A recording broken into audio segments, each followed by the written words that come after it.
There was actually just an update, really hot off the press on this. And actually, Matt was the one that found it. So, Matt, do you want to tell us what's going on? Yeah. A big story that a lot of the media is running with here. So this horse trainer, Sandy Thompson, is the horse, I guess, was the trainer for Hill 16, which is one of the horses that died.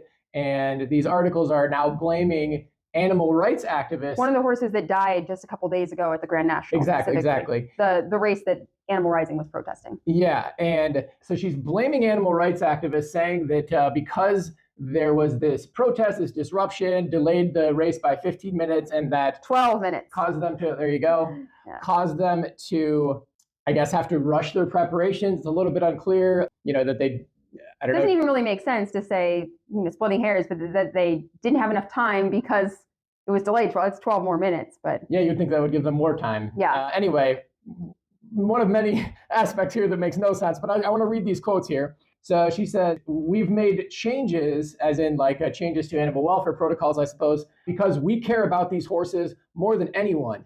Oh, wow. More than anyone. I don't think there's a sport that looks after its athletes better than racing looks after horses. Yeah, I know that frequently with like Olympic swimming and, gymnastics, like those athletes, like they are killed on a, almost by event basis. Like by event, I mean like almost every other time there's like a swim meet, at least one of the swimmers dies, but that's just the cost of the game. And caring for their athletes would include consenting.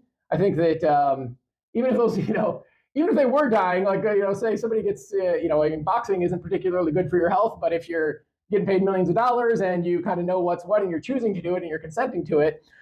So yeah, and I don't think there's a sport that cares less for its athletes. And also once boxers become slightly less good at boxing, they don't, shoot them. I mean, it's like they don't get put out to pasture in the sense of they're just summarily executed. Yeah.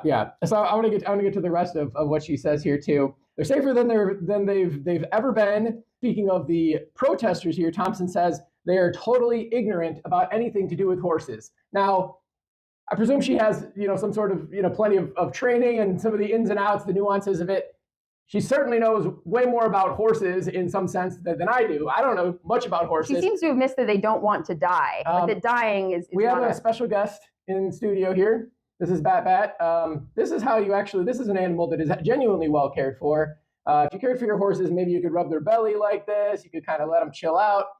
So yeah, I don't know anything about horse welfare really. I can say with absolute confidence that one thing you could do to improve the welfare of horses is to let them live a life kind of like Bat here. Horses running around in the field, giving them a free pasture, letting them kind of do their thing. That's it. That's the prime standard of animal welfare. If you want to do it, death aside, they must really, really enjoy this. If you see videos, they have to whip them continuously as they run. Rampant, which is the industry, various animal exploiting industries gaslighting of activists. So here, it's not this just absolute blood sport where horses are dying on a regular basis. Oh, it is 99% of the time. Not 99%. I'm saying they're not. I'm saying they're not. They're claiming it's not the sport itself where horses are dying on a regular basis. And 99% of the time, there are no activists anywhere near them. No, that's not what it is. It has to be these activists here. Yeah, I mean, exactly. I think that's the core point here, is if this wasn't so commonplace, like so incredibly common, it's so ridiculous to say that this protest caused the death of these horses when it's not even surprising to the industry when this happens. And what caused who's to blame for the other two horses that were killed in the course of this three-day event?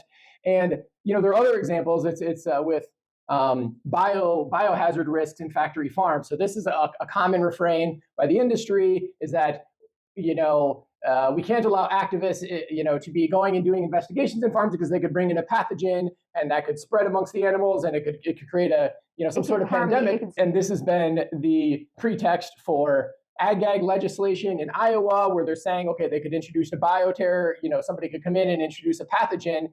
And as it is with the fear mongering around violence, animal rights activists have never been responsible for killing someone in the name of the cause. Animal rights activists have also never been responsible for a documented case of spreading a pathogen inside of farms. But they are correct there is a humongous, massive biohazard threat to the factory farming industry. It's called factory farms. These places are absolute Peachtree dishes. Bill Gates wants you to eat his fake meat that grows in a Peachtree dish. For these kind of diseases to be bred and spread, and it's only, I mean, these places are just on the brink of an outbreak. These animals are so unhealthy, their immune systems are completely taxed, they're loaded with antibiotics. When you think about like domestic violence situations, oh, look what you made me do. You made me angry again, and now you made me do this. You know, it's like, Yeah, but it's especially, I think, puts an exclamation mark on the point that Animal Rising is making, the point that we're making, which is that the fact that in the event where they were, the specific event, again, this is very common, where they're trying to justify that these activists were so out of line and so wrong about racing. 3 horses actually died in this event. Yeah. So it's like, how can you don't even have the plausible deniability of, well, that wasn't our, no horses were killed last week, or this race was safe. Like right. They're totally silent on the other deaths. It's literally 3. I mean, it's common for like 1, but 3 in the same, so the fact that it's just like no shame. Like the fact that. And another point here. So Sandy Thompson in this article here, she's talking about how we're desperately trying to get across all the welfare measures. It's difficult to convey that to people. We really just need, I mean, she literally is talking about education, and people don't really want to be educated. And so what she's saying basically is that what people don't understand is that it's better for these animals to die, these painful deaths, than for horse racing to not be available for people to gamble on.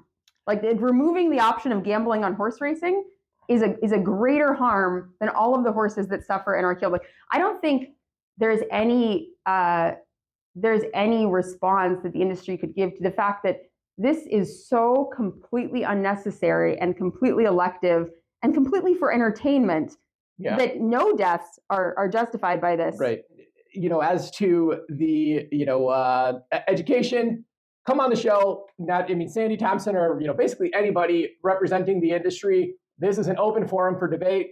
Now, given what we've seen historically and what we've seen in this case here, we know how the media does it, we know how the industry does it. They'll put out nicely curated statements that they've run through their PR team. They'll talk, on occasion to, friendly media.